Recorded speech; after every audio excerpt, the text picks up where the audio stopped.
क्या इसे हम क्वाड्रेटिक इक्वेशन कह सकते हैं? इसको हम क्वाड्रेटिक इक्वेशन नहीं कह सकते, क्योंकि इसकी हाईएस्ट पावर 2 नहीं है, बल्कि इसकी हाईएस्ट पावर कितनी है? 4। लेकिन बाज़ इक्वेशंस ऐसी होती हैं कि जो क्वाड्रेटिक इक्वेशन तो नहीं होती, लेकिन हम उसको क्वाड्रेटिक इक्वेशन बना सकते हैं। जो क्वाड्रेटिक इक्वेशन तो नहीं होती, लेकिन हम उसे क्वाड्रेटिक इक्वेशन बना सकते हैं। आइए इस तरह की इक्वेशन को जिसमें हाईएस्ट पावर 4 हो, हम क्वाड्रेटिक इक्वेशन बनाने की कोशिश करते हैं। बेटा 4x4 को हम इस तरह लिख सकते हैं, 4 अपनी जगह रहने दो, x4 को हम लिख सकते हैं x स्क्वायर का स्क्वायर, लिख सकते हैं मेरा बेटा। 25x स्क्वायर को ऐसे लिखने दो, रहने दो। 36 की जगह पे 36, 0 की जगह पे 0। बेटा अगर मैं ये सपोज कर लूं, ये एज्यूम कर लूं, ये फर्ज कर लूं कि y बराबर है x स्क्वायर के,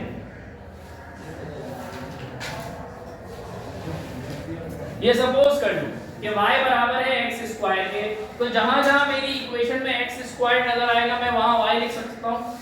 सपोज किया है ना, फर्स्ट तो कुछ भी किया जा सकता है। 4 की जगह पे 4 रहा, और कीजिएगा बेटा x स्क्वायर की जगह पे y लिखा, और x स्क्वायर के ऊपर स्क्वायर है तो y के ऊपर क्या आ जाएगा? स्क्वायर।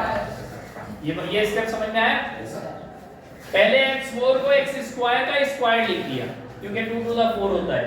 फिर x स्क्वायर को बराबर ले लिया y के, x स्क्वायर की जगह पे y लिखा, x स्क्वायर के ऊपर स्क्वायर है तो y के ऊपर भी स्क्वायर आ गया। यहां तक बात समझ में आई? दोबारा सुनो बेटा, x4 को लिख दिया मैंने x की पावर 2 की पावर 2। अब x की पावर 2 की जगह पर मैंने y लिखा, तो इस पूरे की जगह पे जो ब्रैकेट के अंदर है उसकी जगह पे y आ गया, और y के ऊपर ये वाला स्क्वायर आ गया, y के ऊपर ये वाला स्क्वायर आ गया। ठीक है मेरा बेटा? तो चेहरों पर अभी भी ना समझी के असरात नजर आ रहे हैं। देखें x4 को लिख दिया मैंने, x4 की जगह पे x की पावर 2 की पावर 2, 2 टू द 4, दो मर्तबा लिख दिया, 2 और 2 में कर दिया। अब अगर मैं x स्क्वायर की जगह पे अपनी मर्जी से y लिख दूं, तो ये स्क्वायर कहां से आया? ये जो ऊपर वाला स्क्वायर है वो ये है।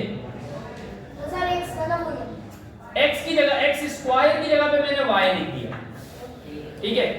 अब माइनस की जगह पे माइनस, 25 की जगह पे 25, इस x स्क्वायर की जगह पे क्या लिखूंगा मैं? y। प्लस की जगह पे प्लस, 36 की जगह पे 36 इज इक्वल टू की जगह पे इज इक्वल टू 0 की जगह पे स्क्वायर तो लगाया नहीं, क्या नहीं लगाया बेटा? स्क्वायर कहां पे? 25y नहीं, ये तो x स्क्वायर है ना, इस पूरे की जगह पे y लिख दिया। यहां पर y के ऊपर स्क्वायर इसलिए आया था कि x स्क्वायर के ऊपर भी स्क्वायर था, इसलिए y के ऊपर स्क्वायर आया। यहां पर तो x स्क्वायर की जगह पे इसको हटा के क्या लिखना पड़ेगा? सिर्फ y, तो y के ऊपर कोई पावर नहीं है। बेटा ये समझ में आई? ये यहां तक समझ में आया? इस इक्वेशन को गौर से देखो मेरा बेटा, तो क्या ये क्वाड्रेटिक बन गई? इसमें हाईएस्ट पावर कितनी है y की? 2, तो ये क्वाड्रेटिक बन गई। अब क्वाड्रेटिक इक्वेशन की जो जनरल फॉर्म है वो क्या है? ax square. अब क्वाड्रेटिक इक्वेशन की जो जनरल फॉर्म है वो x में है ना, x की जगह पे हम y भी लिख सकते हैं, z भी लिख सकते हैं। तो चूंकि हमारा सवाल y में है तो हम जनरल फॉर्म भी y वाली लिखेंगे, तो ay square plus bx dy plus c is equal to 0। तो a कितना होगा मेरा बेटा? 4। b कितना होगा? 25 माइनस का, और c कितना होगा? 36। फार्मूला लिखते थे बेटा, क्वाड्रेटिक फार्मूला जो हमने कल याद किया था, आवाज पहुंचाई थी कहीं किसी जगह तक के। y इज इक्वल्स टू, अब पहले x इज इक्वल्स टू लिखते थे ना, अब y is equals to minus b, पढ़ो मेरे साथ, minus b plus minus root b square minus 4ac upon 2a। कुछ जिन्नात भी बैठे हैं ऐसा लग रहा है। अच्छा जी, अब मेरा बेटा इसके बाद तो सवाल करना कोई मुश्किल काम नहीं रहा आपके लिए। हाँ मेरा बेटा, इस इक्वेशन के बाद कोई काम मुश्किल तो नहीं रहा, सही है। अब बस वैल्यूज पुट करनी है और आंसर निकालना है। जी जी, वैल्यूज पुट करनी है और आंसर निकालना है। तो बेटा a, b और c की वैल्यू यहाँ से निकालनी। a बराबर है 4, b बराबर है -25 और c बराबर है 36। सही है बेटा? Yes, sir. c 36 के बराबर, b -25 के बराबर और a 4 के बराबर। a बराबर है 4। अब मेरा बेटा इसमें वैल्यूज पुट करनी है। b की जगह पे क्या है? -25 और b से पहले माइनस है, plus minus root b square की जगह पे -25 का स्क्वायर, माइनस की जगह पे माइनस, 4 की जगह पे 4, a की जगह पे 4, c की जगह पे 36 अपॉन 4, माइनस माइनस प्लस 25। बेटा 25 का स्क्वायर लेंगे, -25 625 और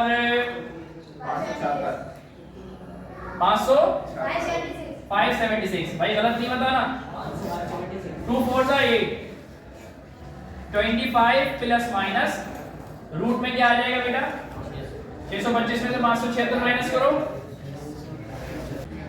अपॉन 8।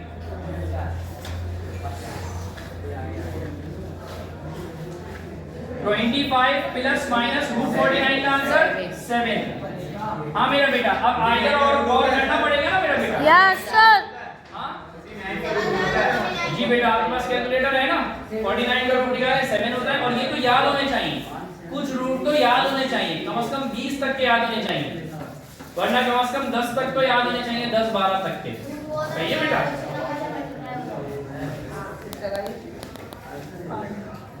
y इज अब आइदर और करके कर देंगे, आइदर और ये वाला स्टेप मेरा बेटा, अब हम ऐसे स्टेप पे जा रहे हैं जो आपको समझने की जरूरत है। ये तो आसान है जो कर रहा हूं, लेकिन इसके बाद 25 plus 7 is equals upon 8, 25 minus 7 is equals upon 8, 25 और 7 32, 18, 8 1 8, 8 4 32। तो y का एक आंसर आया 4 और y का दूसरा आंसर आया 2 4 8, 2 9 18, 9 अपॉन 4। बेटा ये y के दो आंसर आ रहे हैं। जाहिर है क्वाड्रेटिक इक्वेशन y में बनी थी और y की हाईएस्ट पावर 2 थी, तो उसके दो आंसर आए। लेकिन मेरा बेटा, लेकिन सवाल तो x में था, सवाल तो x में था, तो जवाब भी x में आना चाहिए। और x की हाईएस्ट पावर 4 थी। हमने आपको समझाया था कि हाईएस्ट पावर जितनी होती है उतने आंसर निकलते हैं। तो आंसर कितने निकलने चाहिए? 4। और किसके आंसर निकलने चाहिए? X के। अभी आंसर आया है y का। तो जब हमने y का आंसर निकाल लिया, तो अब ये y के आंसर को हम पुट करेंगे, पुट इन इक्वेशन। कौन सी इक्वेशन में? y is equals to x square, जो हमने सपोज किया था शुरू में। जी हाँ, अभी तो y के दो आंसर आए। आंसर तो x में आना चाहिए, और आंसर भी 4 आने चाहिए। हाईएस्ट पावर जितनी होगी उतने आंसर आएंगे ना। हाईएस्ट पावर 4 है तो आंसर 4 आएंगे, और आने भी x में चाहिए। तो हमने क्या किया कि हाईएस्ट पावर को 4 से रिड्यूस करके, कम करके, सपोजिशन के जरिए से y में लेकर सवाल को y में डाल दिया। y में डालने का फायदा ये हुआ कि क्वाड्रेटिक फार्मूला लगा सके हम, वरना अगर हाईएस्ट पावर 2 ना होती तो क्वाड्रेटिक इक्वेशन ना बनती, और क्वाड्रेटिक इक्वेशन ना बनती तो ये फार्मूला नहीं लग सकता था। फार्मूला लगा के अपना काम आसान कर लिया, y के दो आंसर निकालने। चेंज किया ना, जो पहले चेंज किया था अब दोबारा चेंज करके इसको x में लेकर आ रहे हैं। चेंज करने के बाद क्वाड्रेटिक फार्मूला लगाने के बाद दो आंसर निकाल लिए। अब दोबारा ये वाली इक्वेशन जो सपोज किया था ना वो लिखी, वो लिखने के बाद इस y की जगह पे 4 लिख दिया और इस y की जगह पे 9/4 लिख दिया। कान पकड़ के पूरी इक्वेशन को मोड़ दो। x² बराबर है 4, x² बराबर है 9/4। जब एक तरफ से स्क्वायर खत्म हो तो दूसरी तरफ रूट लगता है, लेकिन प्लस माइनस में लगता है। जब एक तरफ से स्क्वायर खत्म हो तो दूसरी तरफ रूट लगता है, लेकिन प्लस माइनस में लगता है। जब एक तरफ से स्क्वायर खत्म किया जाए तो इक्वल के दूसरी तरफ रूट लगता है, लेकिन साथ में प्लस माइनस भी लगता है। तो x² से स्क्वायर खत्म किया, रूट लगाएंगे 4 बन जाए, 4 लिखेंगे अंदर और बाहर प्लस माइनस। x² से स्क्वायर खत्म किया, इक्वल के दूसरी तरफ रूट लगाएंगे, लेकिन प्लस माइनस लगाएंगे। इधर क्या आंसर आया बेटा? x का आंसर √9 का क्या आंसर होता है? 3। √4 का आंसर क्या होता है? 2।